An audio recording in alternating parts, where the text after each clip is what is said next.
मैं कुंदन कुमार आपको a pinch of snuff जो कि 12th क्लास की बी सिविक अंग्रेज़ी की ये चैप्टर है। आज मैं समरी कहने जा रहा हूँ, जिसमें आप कम समय में इसको आप समझ पाएंगे कि इसमें क्या क्या इस अ पिंच ऑफ स्नफ में क्या क्या घटना घटित होती है और क्या क्या इसके बारे में मनोहर मालवंकर साहब ने बताने की कोशिश करी है।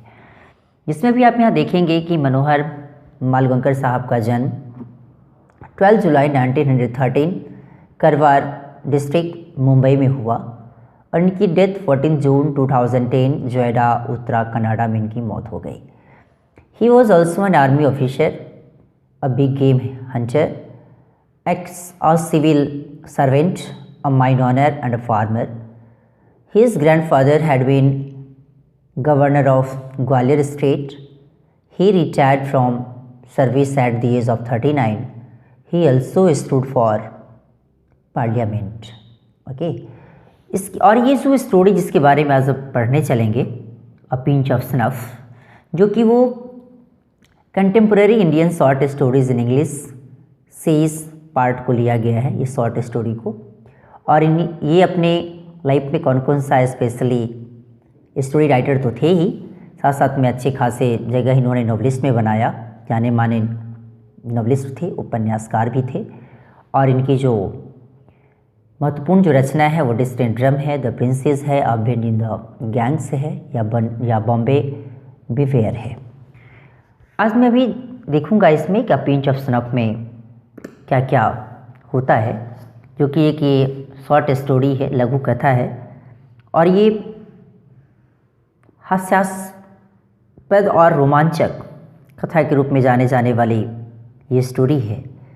इसमें आप देखेंगे कि लेखक को अपनी माँ द्वारा नानू काका के आने का समाचार मिलता है और उन्होंने बहाने बनाकर नानू काका को टालने के लिए कहता है, लेकिन माँ कहती है कि नानू काका अब तक ट्रेन में बैठ गए होंगे और उन्हें मना करना अनुचित होगा।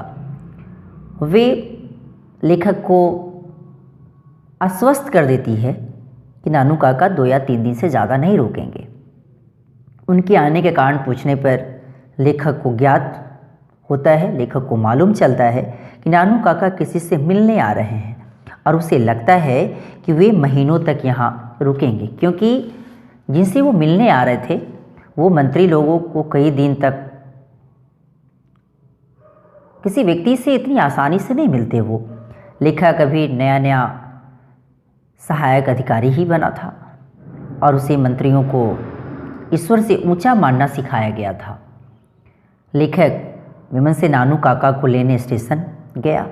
उसने देखा कि नानू काका का व्यक्तित्व बहुत ही अच्छा था। उसने बाल सफ़ेद थे, मूछें भी शानदार थी, डेक्कनी ब्राह्मण जैसा उनका पहनावा भी था, लाल सिल्क की पगड़ी, घुटने तक लंबी काली कमीज़ और कंधे पर लिपटा गंगोछा। उन्होंने उतरकर एक टुकड़ी लेखक को पकड़ाई और बाहर निकलने को कहा। लेखक को एक बिल्ली की आवाज़ टुकड़ी से आती सुनाई पड़ी। बिल्ली शायद लेखक के अभी तुरंत एक महिला से हुई टकराव से व्याकुल हो गई थी। नानू काका बहुत देर बाद स्टेशन से बाहर आए और वे दोनों घर की ओर चल पड़े।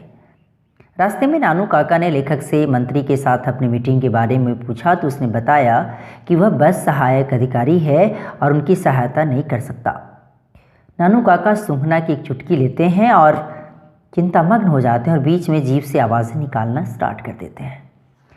माँ नानू काका के आने पर बहुत खुश होती है, लेकिन लेखक को अपना बिस्तर नानू काका को देना पड़ता है। नानू काका के कहने पर लेखक उन्हें मंत्री जी के कार्यालय में लेके तो जाते हैं, लेकिन नानू काका मंत्री से मिल नहीं पाते। उन्हें 3 दिन बाद का समय दिया जाता है और वो वापस लौटते समय मराठिया में ढेर सारी गालियाँ देना स्टार्ट कर देते हैं। लेकिन जब वह घर लेखक के साथ जो वापस घर लौटते हैं तो एक आदमी लेखक को हाथ हिलाता है और उसकी गाड़ी आगे निकल जाती है। पूछने पर नानू काका को पता चलता है कि वह लड़का सोहन लाल रतिराम का बेटा है और लेखक के विभाग में ही कार्यरत है। यहाँ लेखक बार बार जो बता रहा हूँ वो कौन है, मनोहर मालवंकर साहब हैं। और वो नानू काका पहले तो आश्चर्य इस बात पे करते हैं और फिर कुछ सोचकर लेखक से पूछते हैं कि क्या उसके पास बंद गले का जोधपुर कोट और पगड़ी है।